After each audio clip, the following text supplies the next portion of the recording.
बंद का केलास रे? आता जे कडवं आहे त्याच्या मागचा अर्थ तुला माहित आहे? हे कडवं का लिहिलंय? नाही रे.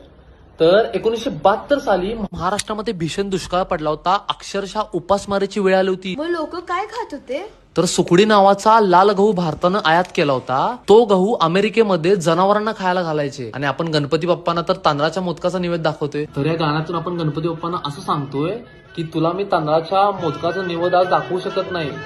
जो काही निवेद दाखवतोय तू स्वीकार कर आणि हे जे संकट आपल्यावर आलेलं आहे ते लवकरात लवकर तू दूर कर. आता हे तू कडवं ऐकलं आणि आता तुला त्याचा अर्थ पण कळेल. नाव काढून पोतांदुळाचे केले मोदक लाल गव्हाचे, हाल ओळख साऱ्या घराचे, दिन येतील कारे सुखाचे, सेवा जाणून गोड मानून द्यावा आशीर्वाद आता.